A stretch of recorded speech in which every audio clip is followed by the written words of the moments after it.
या सुपरफास्ट बुलेटिनचे प्रायोजक आहेत मेसर श्रीराम बोरवेल सावंतवाडी, 100% पाण्याची गॅरंटी आणि श्रीराम सोलर सावंतवाडी।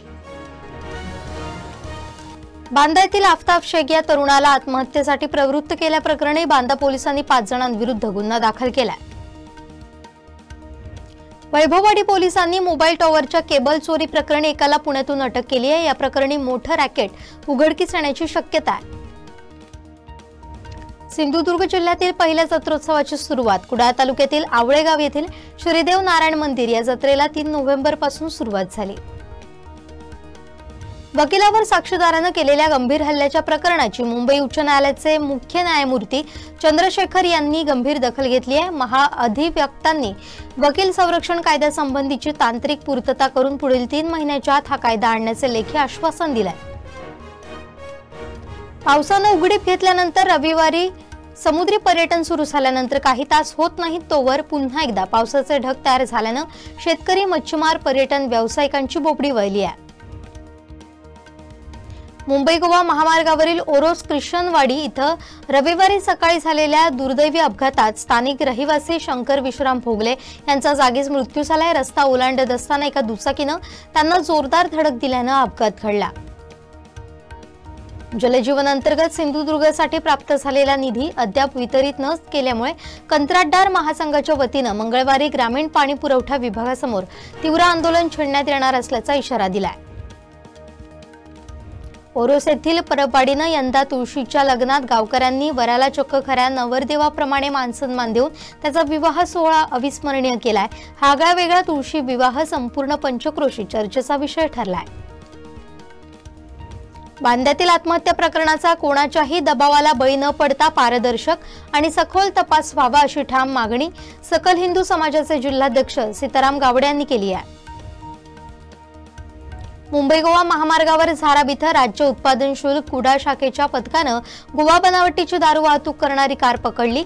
यात गोवा बनावटीची 94,560 ची दारू आणि 1,25,000 ची वॅगनार कार जप्त केली।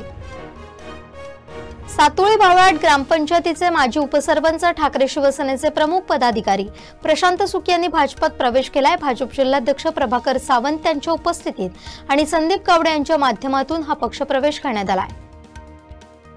मुंबई गोवा महामार्गावरील इन्सुली घाटीत दुचाकीला गव्यारेड्याने धडक दिली। या धडकेत 29 वर्षीय दुचाकी स्वार मनोज धोंडू सावंत हा जखमी झाला। घाट रस्त्यावर 10 ते 12 गव्यारेड्या अचानक आल्याने हा अपघात घडला। वेंगुर्ला शहरातील विनायक रेसिडेन्सी येथून एका महिलेचे मंगळसूत्र अज्ञात व्यक्तीने कपाटातून चोरून नेलाय। या प्रकरणी प्रतिमा जाधव यांनी वेंगुर्ले पोलिसात फिर्याद दिली आहे। सावंतवाडी तालुक्यातील सोनुर्ली श्रीदेवी माऊलीचे जत्रोत्सव तोंडावर असताना गावातील बीएसएनएलचे नेटवर्क गायब झाले। 15 दिवसातून नेटवर्कमध्ये वारंवार बिघाड होत आहे।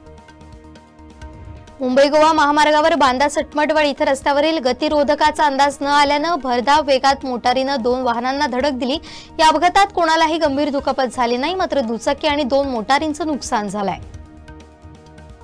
मालवण दांडी किनाऱ्यावर आलेल्या डॉल्फिनला खोल समुद्रात सोडून जीवदान देण्यात आलं। युथ बीट्स फॉर क्लायमेटनं यासाठी शर्थीचे प्रयत्न केले। खानापूर सुळेगाळी परिसरात 2 हत्तींचा विजेचा शॉक लागून मृत्यू झाल्याची घटना घडली। या घटनेमुळे परिसरात खळबळ उडाली असून वन विभागाच्या पथकाने घटनास्थळी धाव घेत तपास सुरू केलाय। राजापूर शहराबरोबर आता शहरालगतच्या हर्डी परिसरात 2 बछड्यांसहित बिबट्याचं दर्शन होत असल्याने भीतीचं वातावरण पसरलंय।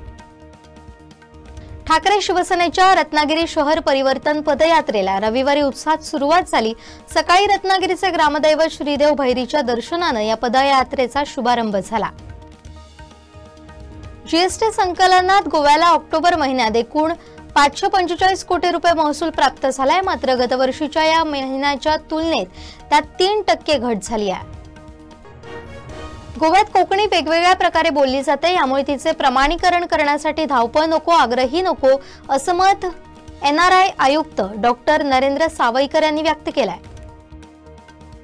सभापती गणेश गावकर यांनी सोमवारी दिल्लीत केंद्रीय मंत्री नितीन गडकरी यांची भेट घेऊन सावर्डे मतदारसंघातील विविध प्रकल्पांवर चर्चा केली। मंत्री आशिष शेलार यांनी राज ठाकरे यांचा एक व्हिडिओ दाखवत उद्धव ठाकरे आणि राज ठाकरे महाविकास आघाडीवर जोरदार टीका केली आहे। यात त्यांनी महाविकास आघाडीवर गंभीर आरोप करत गळा मतचोरीचा पण पुळका वोट जिहादचा अशी टीका केली आहे। उद्धव ठाकरे यांनी आशिष शेलार यांच्या टीकेलाही जोरदार प्रत्युत्तर दिलंय। मी आशिष शेलार यांचं जाहीर अभिनंदन करतो। त्यांनी नकळत देवेंद्र फडणवीसांना पप्पू ठरवलं आहे, हा त्यांच्यातील अंतर्गत वादाचा परिणाम असेल असं म्हणत सडकून टीका केली आहे। Bar council of Maharashtra and Goa यांच्याकडून असीम सरोदे यांची सनद 3 महिन्यांसाठी रद्द करण्यात आली आहे। या निर्णयाविरोधात सरोदे दाद मागणार आहे।